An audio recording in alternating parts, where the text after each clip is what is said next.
Welcome home to USA Global TV and Radio, a place where dreams take flight, with authentic storytelling, diverse perspectives and meaningful conversations, where global stories unite and bridges are built beyond all borders. Discover world-class education, entertainment, hope and inspiration. Together, we're building bridges worldwide. Subscribe to our channel, USA Global TV. Download our app, USA Global TV. Be our guest or join our team. Visit usaglobaltv.com. Thanks to our founder and executive producer, Dr. Jacqueline Kerbeck. Music score by Yeffy Tang from Cloud Road Music. Voiceover artist Mike Porter. Creative direction by Paul Garcia. USA Global TV and Radio, your home for global connection. All rights reserved. This video and its contents are the exclusive property of USA Global TV and Radio. Unauthorized use, duplication or redistribution in any form is strictly prohibited.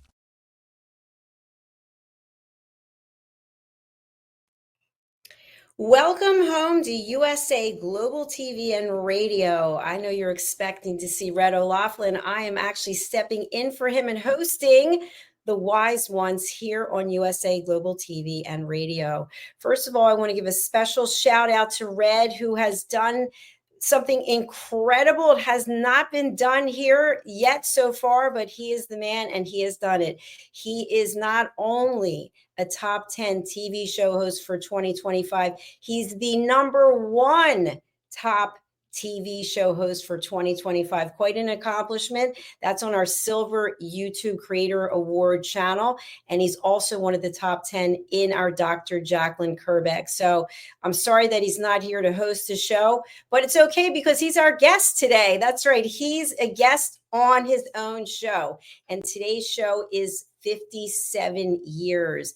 In my entire career of being in corporate and as an entrepreneur, I have never had the pleasure of interviewing anyone who is celebrating 57 years of marriage. That is quite an accomplishment, something that most of us will never achieve. I know I was a complete zero at 6. So let's welcome him to the show. He is not only a researcher, and he's not only a TV show host and an author, best-selling author, a publisher, an editor, a distinguished Toastmaster, a veteran. He is someone who loves God, his country, and his family, and they are the priorities for him. He always shows up at the highest level of professionalism. I know that I can count on him without even giving a second thought. He shows up and he shows up ready and willing and able to help and support in any way that he can. Let's find out the secret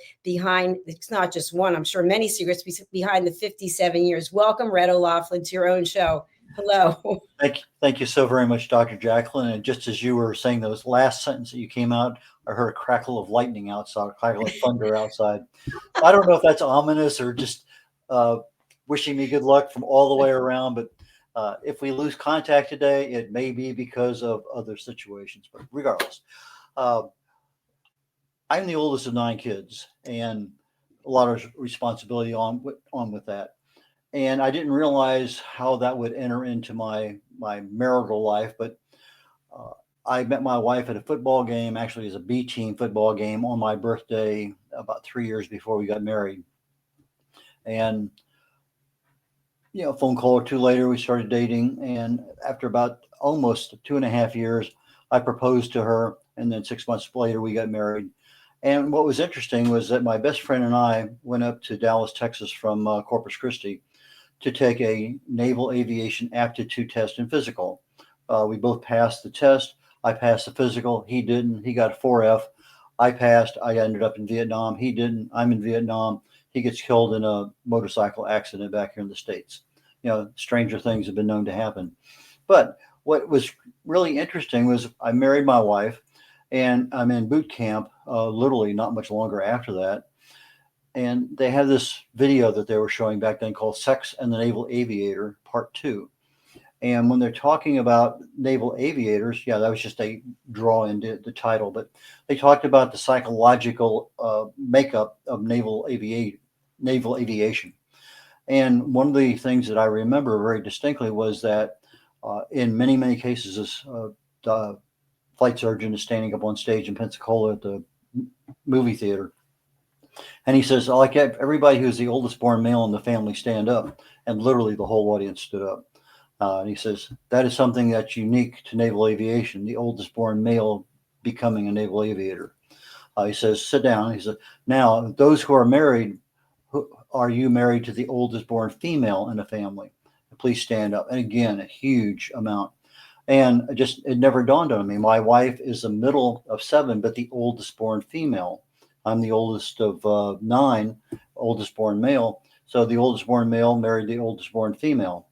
Now, later on, when I'm in my first squadron, I look around, we start talking at parties, having a few drinks and things like that at the bar.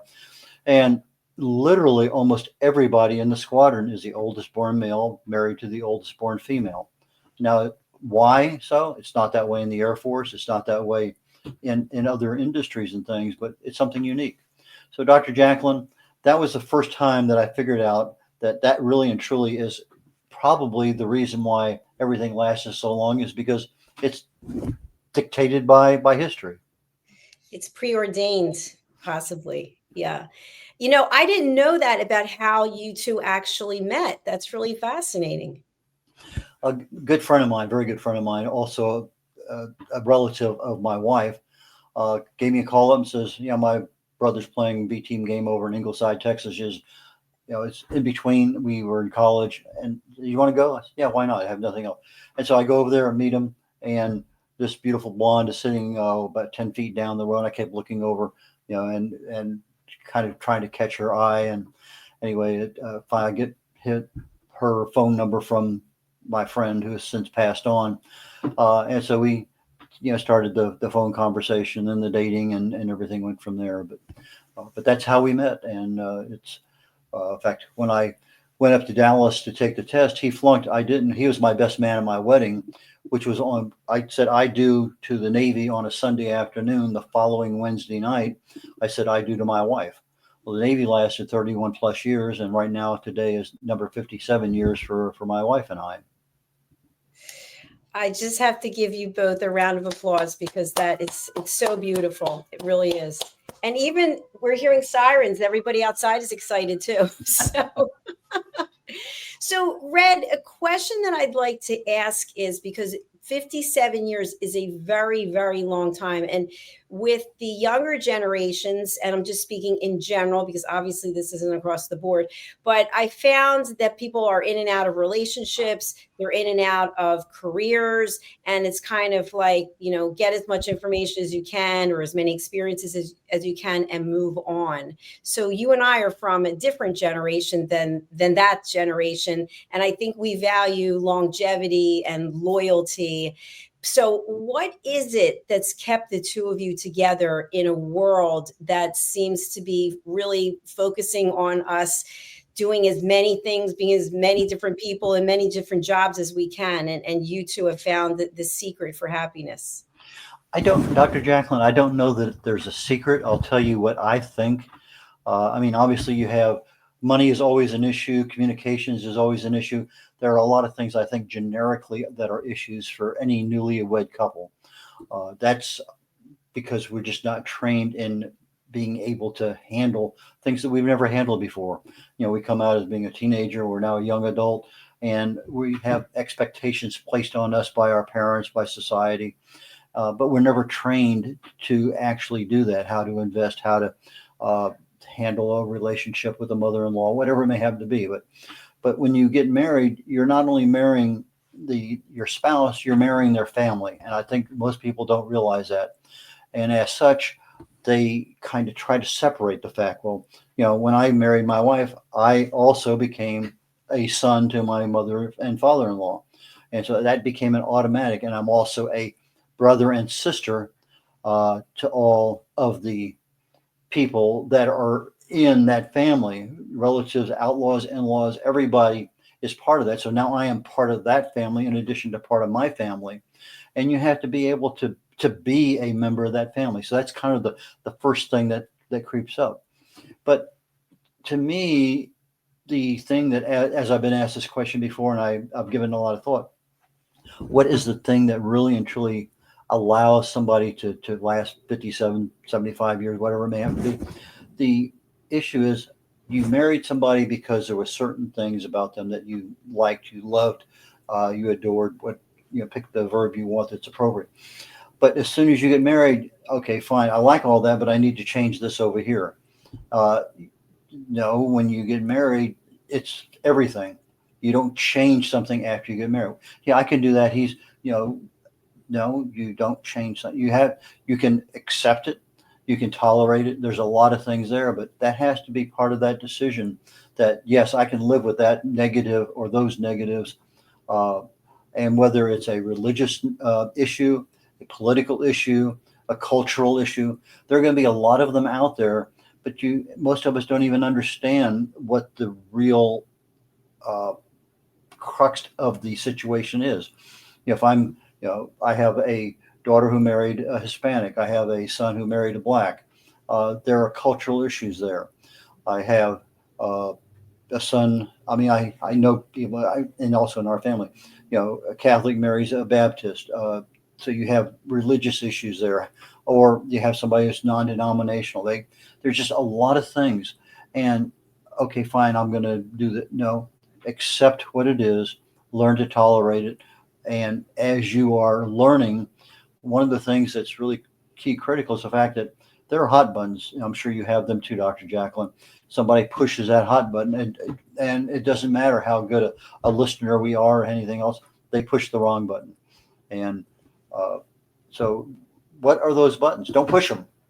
Understand what they are. If you're going to push them, just lightly tap on them. Say, okay, fine, I understand.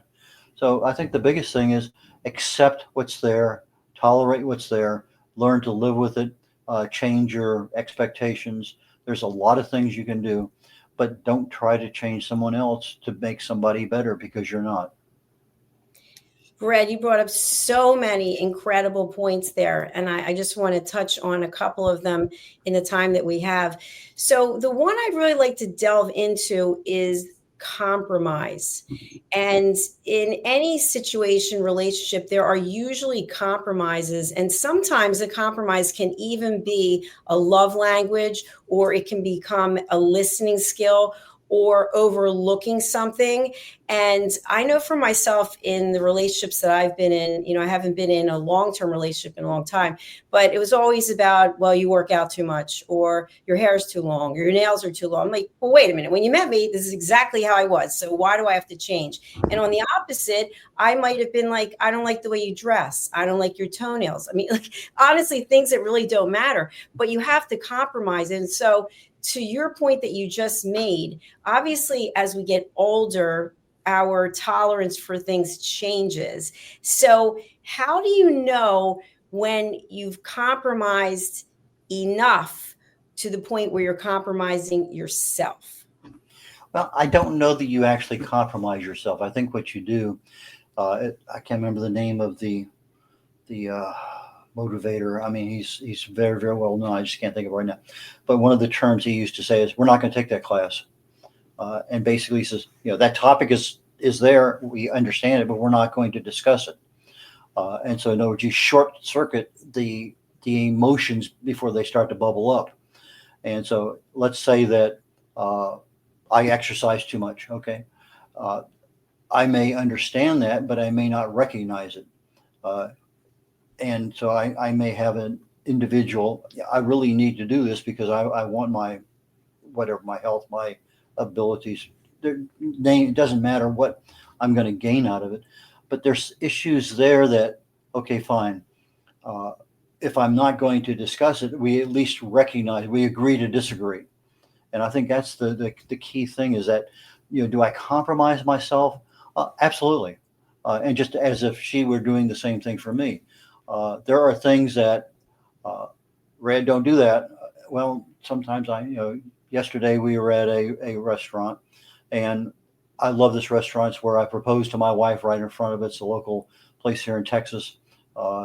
It's a changed place.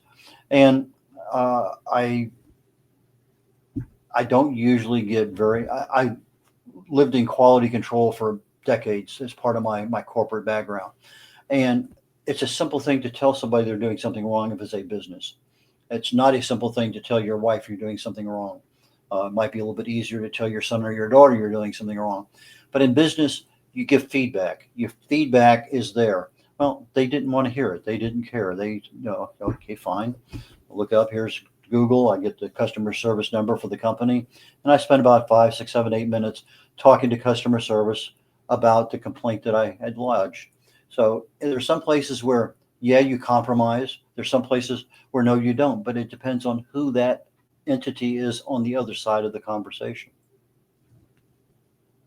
So would you say that goes to knowing your audience?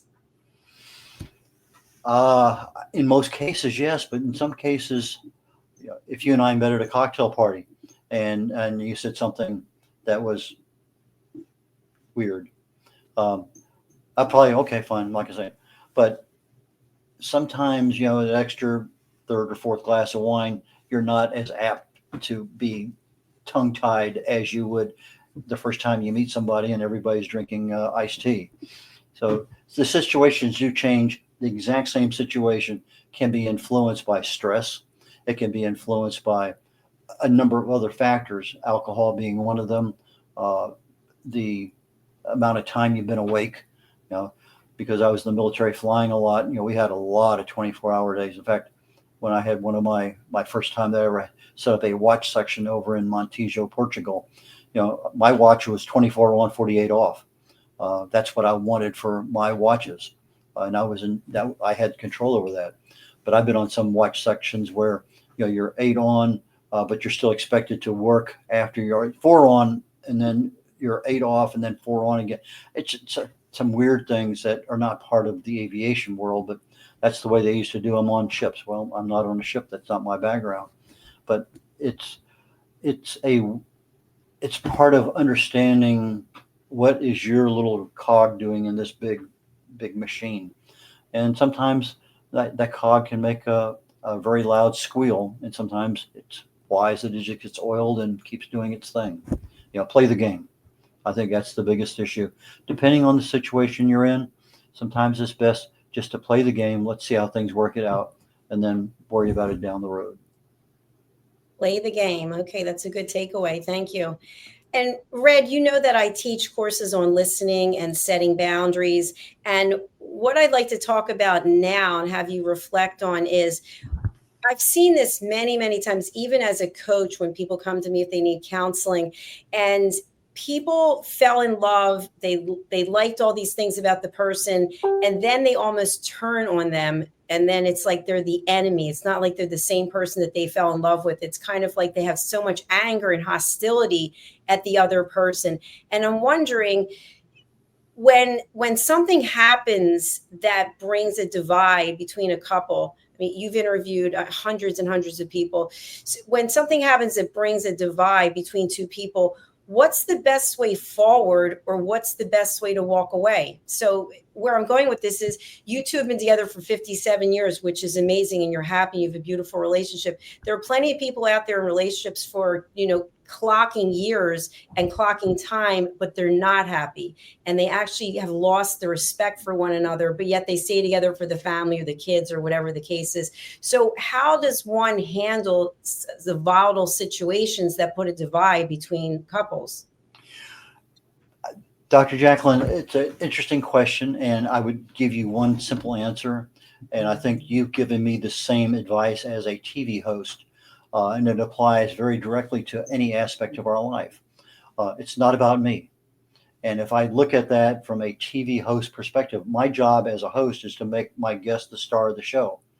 And we do that in many, many different ways. But if I'm having a conflict with my wife, with a friend, with a colleague, with a boss, whatever it may happen to be, what is the crux of the situation? And it really and truly is, it's not about me. It's my issues are not that important with whatever. And this comes in probably more with a boss than a wife, but it can just as easily come in contact with other peers at a work. In my particular case, maybe a flight crew. Other cases, maybe a situation where you're on a team. is it really and truly about you and your ego? One of the best pieces of advice my dad ever gave me, and I think I've mentioned it on one other show. Uh, in my 40s, I was starting to have some concerns because I was really getting upset with the Catholic Church. And I was asking him a question, and he said, "Whoa, whoa, whoa, stop!" He says, "Don't confuse the church with the administration."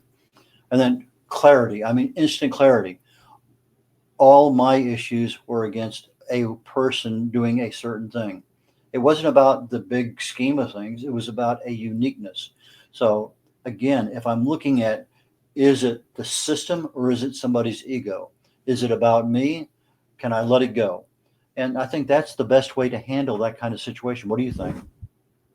I love what you just shared. And that's actually similar to the coaching that I give to people is when you become emotionally invested in a conversation and it's starting to get heated, people are not typically thinking rationally. It's just about the flame getting higher and higher and higher. So I like to use Philip Sykes' thing with the 6 second pause, which, I might even physically take a step back, and maybe it's not 6 seconds. Sometimes it can be 6 hours, but I realize it has nothing to do with me. It's about the other person and they're going through something. So I found that being a listener is probably the most valuable thing that I can do. But while I'm doing the listening, if it's something that's really volatile, and in families, there's all kinds of situations that come up, I make sure I do a check, a self-care check. Am I taking this in? Am I taking the negative energy in that it's going to impact me? And I'm going to call you and I'm going to dump it all on you. And then you're going to dump, and then it just keeps going and going and going. So I feel like learning to control our emotions and asking ourselves, is this about my ego? Or is there something else going on? Do I really need to win this one?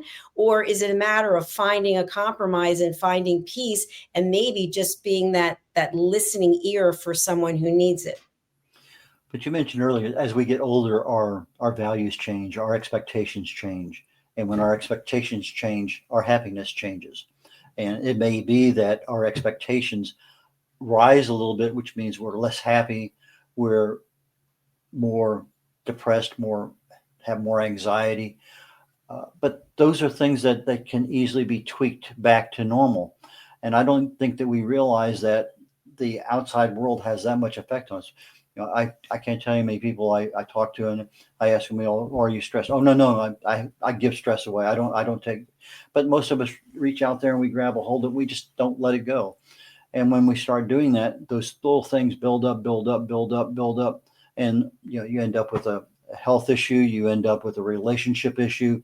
You end up with an accident driving home. You end up with a lot of things because it's all up here jumbled around. And as you say, you're emotionally involved and you can't let that emotion go.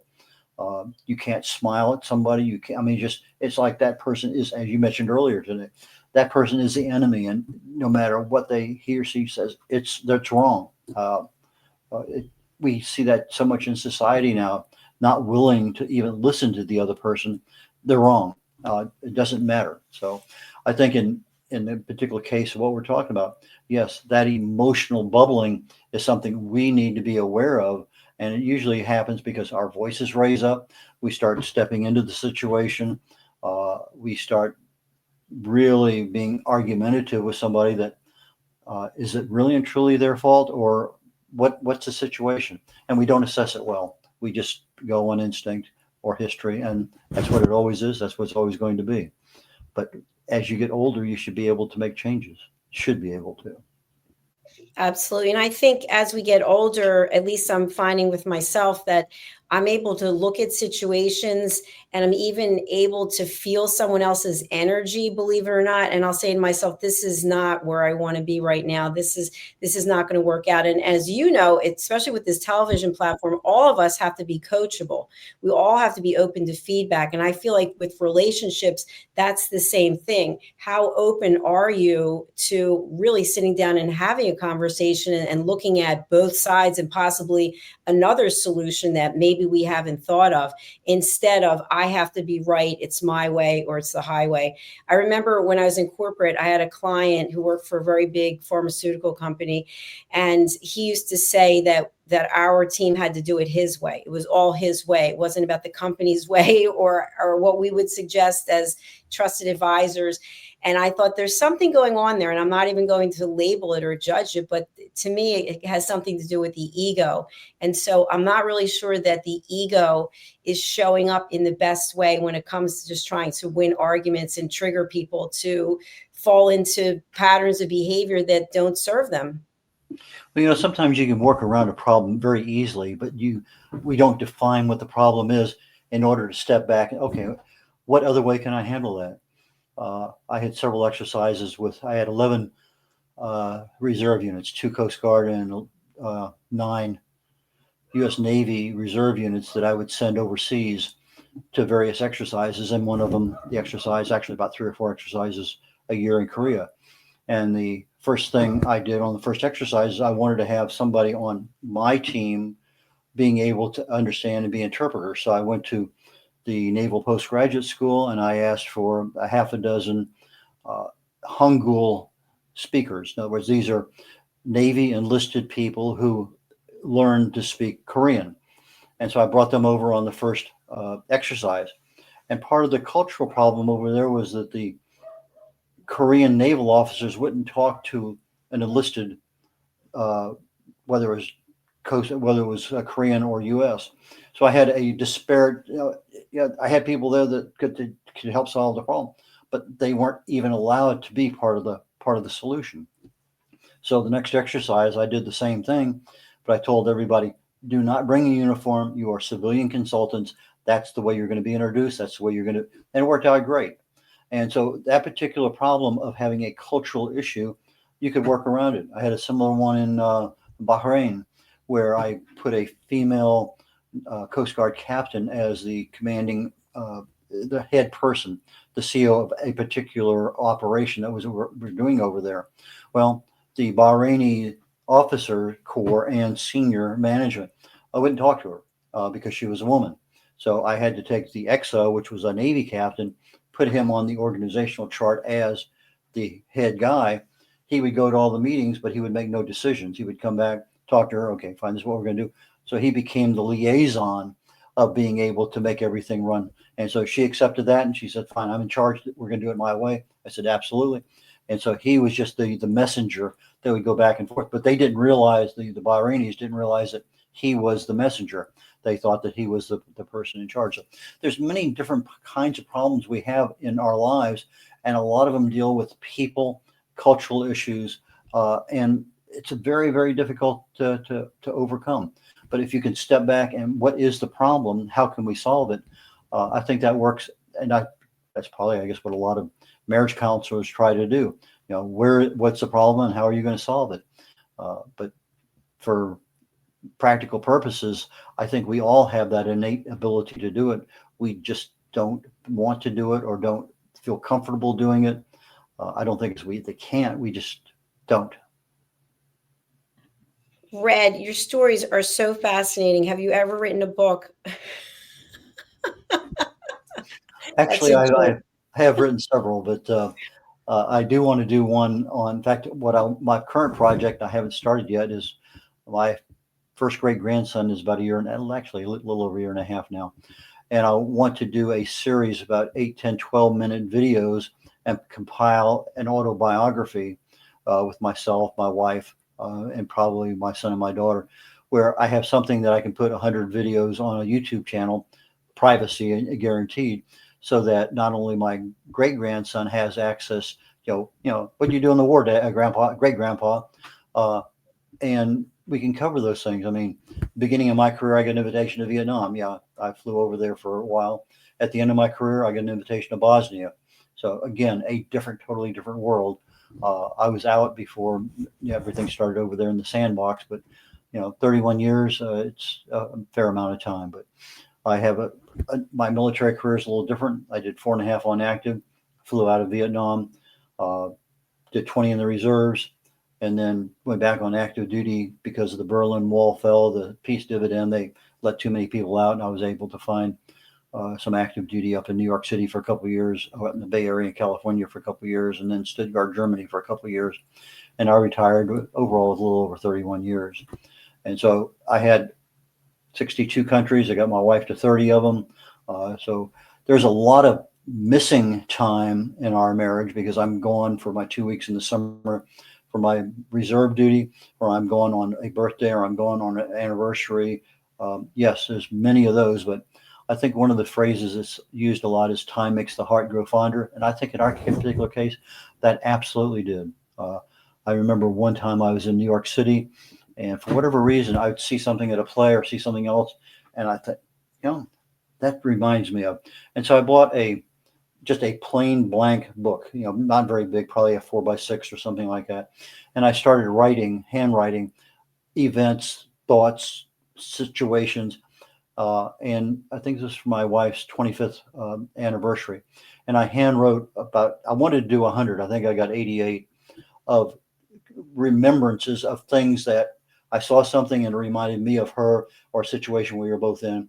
And so I gave her that book of my recollections over probably about a 30-day period of time as something that occurred to me that had not really been that dominant before. But I thought it was kind of a unique gift. I think that's beautiful. And I, for one, would love to read a book about your military career, and then also how to succeed at relationships, or how to be, something about your marriage, because the two areas that are really prominent coming out from this interview. I think there's so many lessons to be learned for the rest of us. So I hope that you'll think about doing that and putting it into the public domain, in addition to what you're doing for your family. I have 2 books I'm writing right now and just adding more to it. I got probably 19 book titles up there on the whiteboard that I haven't got around to writing yet, but they're still there. But there's no reason I can't add more to that. That's not a problem. So, Red, we're coming toward the last part of our show. What would you like to share with our audience about your marriage? I don't want to ask a lot of personal questions, but maybe there's something that you would like people to know. My wife and I have traveled a lot, and if you don't travel outside the United States, you never get a chance to see what the rest of the world sees, what they feel, what they talk about, how they act, how they interact with foreigners. And I can remember when we first over in Okinawa, and my daughter was my wife was pregnant with our second one, so she'd be about 2.5. And my daughter was born with no hair, just like I have right now. It came in white. I mean, absolutely white. And the Asian culture over there just really just goes crazy over having that young kid, baby, and they would come up and ask my wife permission to touch her hair. And so, you have a situation there. Had we never been there, we would never have known that. And you get over to other places, maybe Europe or in places. So I think travel, if you can afford it, and it can be, and even in the United States, there's a lot of different things, but I think travel opens up your eyes to more than what you just see in the location you're living. Unless your company moves you to another state or another city in a big state, we don't get exposure to a lot of things. So I think that the opportunity to travel is a major, major improvement. But again, it's like everything else in life, listen and learn. And so to me, I would say, if you can travel, if you have the wherewithal, you have the health, you have the money to do it, and you have people to take care of things while you're gone, travel together and get to know each other a little bit more, because once you're together for 3, 4, 5 days in a row, it's amazing. We used to have a rule: no more than 4 days of anybody visiting, because all of a sudden they stopped becoming family and they started becoming a problem, because you stopped everything you were doing in order to help them. But all of a sudden they became part of the problem because of the too much familiarity. I may be wrong on that, but it's just the way things seem to have been 30 years ago. No longer doing that now. But that was one of the preordained things that we did. If you want to come over now and spend 30 days, fine. We've got no problem. We've had that happen back about 2 years ago, 3 years ago. A friend of ours, I found out, was leaving a hospital and she didn't have a place to go. So we ended up having her live with us for about 6 or 8 weeks. Got her back on her feet, got her into a new place. Thank you very much.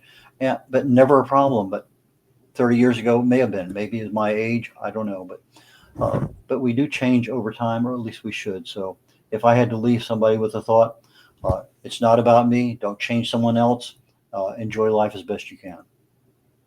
And Ray, just to talk a little bit about the traveling together, because I know I've traveled with different people, and sometimes people have different things they want to do. So you have people who love to do tours, right? They want to see everything historic and all the culture. And then you have other people who want to go and eat and drink all day, or some people just want to go to the beach. So when you are traveling together as a couple, how do you work out what the boundaries are in terms of what you're going to be doing and how the time is allocated so that both people are happy? Good question. We have very similar interest in regard to food, travel, location, scenery, tours. We just went on our very first cruise ever, and we did, I think, one tour that we paid for because we talked it over. Do we really need to do that? Do I need to see this particular location, given a lot of other factors out there? So, as we talked earlier, communications is part of it, but being able to say, I really don't want to do that. Okay. But I want you to enjoy it. In other words, love is making that is doing whatever you can for the other person, no matter what. And so if I love that person and that person really wants to go see a pyramid in Cozumel or someplace or in the Yucatan, more power to them. I don't want to do that. Okay, fine. Now they may come back and say, I don't want to do it without you. That's fine too. But again, it's part of that culture, being able to communicate a little bit. We would leave Germany on a Friday night and drive for 8 hours, and wherever we got to, that was where we spent the weekend. It was a nice leisurely drive back on a Sunday, and so we get 2 or 3 countries away from Germany, and just absolutely have a wonderful time. And so, okay, I've never been to Budapest before. Well, I've been there 4 times, 5 times. Never been to Prague. Well, I've been there a dozen. Okay, so I know what to go. But if we're the first time that we're ever going to Trieste, or the first time we're ever going to Barcelona, then we're both there together, learning what is there. And if we find something, okay, let's plan we're going to plan another trip back here, and that's what we're going to concentrate on. I still want to get back to Verona, Italy, because that's one of the places I loved. We both loved, and we just never got a chance to spend enough time there. Sounds like it's a good trip to start planning, maybe for 60th, for sure. By the way, have you been to Vienna? Oh, absolutely. Been there many times. In fact, Vienna is one of my, it has so much vegetation there that in the wintertime you can see the buildings, but it's cold. But you can see a lot. You drive through the exact same place in the summertime, and the trees and the bushes and everything kind of block out the view. Some of my best Wiener Schnitzel in my life I had in Austria. And there's more cities there than just Vienna when you start looking at the various places you can go to. Salzburg is another place I can't think of, them just down south of that. But yeah, we had some wonderful, wonderful times in Austria. And as you're driving through places, all of a sudden you realize that you're supposed to have a little decal in your car. Well, they have decals for different things, as opposed to like Czech Republic has a decal for something, Austria has a decal for something, Switzerland has a decal. Anyway, so as you're driving through, you live and learn. And so a lot of things there. And yes, I loved Vienna. Well, I loved it as well. And Roland Friedel was an amazing tour guide. So I really thank him. And if you ever go there, please look him up to take you around. Or you can take him around, as the case may be. So, well, my friend, we are at the end of the Wise Ones. You have another show that's coming up right after this. Would you like to speak to that for our audience, please? Yes, my next show, literally in a couple of minutes or so, is going to be called Talking Heads, and the topic today is longevity secrets updated. I wrote a book several years ago that I talked about what causes aging, and at that point in time, based on what I could find, I identified 2 primary causes. One being the attrition of the telomere at the end of your DNA, and the other one being the degradation of human growth hormone that our bodies produce over time. And I wrote a pretty good book on that, and I included some extra things. Well, I think with AI and some other things out there, now when you say what causes you to age, now you have a lot of stuff. And this particular paper says here are 8 hallmarks of aging. Okay, and I look at this one over here. Well, here's 9, or here's 12. And so I have 12 hallmarks of aging, although I've added a couple extra myself. And because it's such an extensive topic, and I'm talking about what are the causes, what do they do, how do they emanate, what can we do to stop it, and I'm looking what can we do to stop it from a lifestyle choice. In other words, our diet, our exercise, our stress management, our sleep, those kinds of things that don't cost us a whole lot of money. but more awareness and being able to actually take action and do things. Because they do have an effect. If you eat the wrong stuff, you're going to get different results than if you eat the right stuff. If you don't exercise, you're going to get different results than if you exercise. If you get poor quality sleep, same thing. If you don't manage your stress, you're going to get the same thing. So a lot of those things are very, very controllable. But if you're not aware of it and you don't take actions to control it, later in life, when you really want to retire and live and have a good time, travel, do all kinds of things, you can't because you're physically unable to. And so that's my concentration today is Longevity Secrets Updated, and we're going to be talking about the hallmarks of aging. It's going to be a fascinating show. I can't wait for it. Very excited. So, Red, if someone wants to be a guest on your show, let's walk them through how that happens. I'm going to bring up the website now. usaglobaltv.com. You go over to book my shows, and I'll let you catch up with that there. And they will go down. Okay. USA Global TV, and we're going to hit book my show or book a show. And you're going to go down, down, down, down, down, down. And then you start coming up into the area where the individual shows pop up. I have two that can easily be booked on here. My Talking Head show is a show I do by myself, but the Wise Ones, a show we're on right now, is a show that all you do is you click on that, look at what's available. Right now I have 4 slots that are available this month coming up. If you did the same thing with the Corner Bookstore, you'd see all those are booked already. But you fill out the information. And it's critical that this information be filled out. There's only about 3 questions and some contact information. But this is what gives USA Global TV and Radio Network the marketing opportunity and the legal sign-off that, yes, we can use your name and any pictures that you might provide to say, yes, we can market your show as part of the USA Global TV and Radio Network. And it also gives us an idea of what's important, what do you want to talk about on the show, so we make sure we highlight that. My job is to make you the star of the show. I need to make sure that we're covering what's important for you on that show. So whether you're an author, an editor, a designer, a publisher, if you have anything to do with the book industry, I'd love to have you come on as part of my the Corner Bookstore. If you're a business owner, if you're a very successful author, we've had so many different kinds of people on the Wise Ones, but it's primarily oriented toward success in life. And however that success is manifested, I would love to have you come on. And if you think of a topic that you would love to have me chat about, and again, I have to have an interest in it. You tell me you'd love to have me talk about marijuana. Not something that I usually do, but I've had several people say, well, what about THC? It's not a topic that I really want to get into. But if I find something that really is of interest and I want to pass it on, okay, fine. And I get 2 or 3 people that ask about it, I'll do something. But most of the time it's, what do I think the audience wants? But I'm certainly open for conversations on that. The best way to reach me is email red.o'laughlin@gmail.com. Call me on the phone, leave a message. Don't just hang up. Especially if you don't have a name. If you have a name, Jerry Smith, then I'm probably not going to delete it. But I get so many phone calls from all sorts of things that if it's just a phone number, generally speaking, there's no message associated with it. I just delete it and go on. But I do my email. I do instant chats on Facebook and Instagram and LinkedIn. So those are easy ways to reach me. But probably the worst way to reach me is texting. Not one of those things that I spend a lot of time on. I think it's because I type over 80 words a minute, and sitting there punching buttons to respond to something just takes so much time that I leave it to the last. So that being said, I thank you so very much for time today. And Dr. Jacqueline, really and truly appreciate you taking over the hosting duties today. It was an absolute pleasure, Red. Thank you so much for being here. Thank you for inviting me to be here. And again, congratulations to you, Marilyn. I hope that the rest of your day is blissful and just filled with joy and love.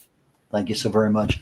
And I mentioned at the beginning, there was thunder outside. Now I can hear a heavy downpour coming down. So again, one of the nice days here in Houston, Texas. Take care, y'all. Catch you next week. And again, thanks very, very much, Dr. Jacqueline Kobeck. Get ready to wear the brand that's changing the world of media. Introducing the official USA Global TV and Radio online store. From our TV show hosts to our incredible global guests, you asked, we delivered. Rep your appearance with pride. Whether you've been on air, hosted a show, or tuned in, we have something just for you.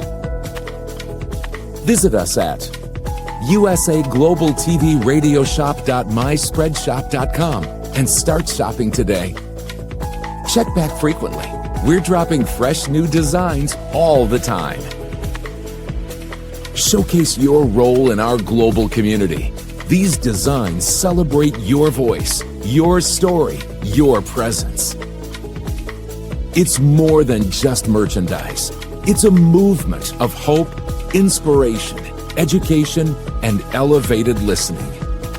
Head to usaglobaltvradioshoп.myspreadshop.com. Your spotlight awaits. USA Global TV and Radio. Elevate your style. Elevate the world. Thank you, viewers and listeners of USA Global TV and Radio, for joining us today. We're honoured to have your time and attention as part of our global community. At USA Global TV and Radio, we believe in the power of authentic conversations, meaningful connections, and creating a world of possibilities together. Want to be part of something bigger? Join our team of elevated listeners at usaglobaltv.com, a space where your voice matters and your ability to listen transforms relationships. Stay connected with us across all our platforms for thought-provoking discussions, expert insights, and empowering stories. Subscribe to our channels at youtube.com/c/usaglobaltv. Follow us on social media and explore the endless opportunities we're creating for growth, learning, and inspiration. Together, we're not just broadcasting, we're building bridges and changing lives one conversation at a time. For inquiries, contact us at info@usaglobaltv.com. Music by Johnny Dyes. Produced by Executive Producer and Director Dr. Jacqueline Kerbeck. Voiceover by Mike Porter. Creative Direction by Paul Garcia. All rights reserved. Copyright 2025. Visit usaglobaltv.com to view our full terms and conditions.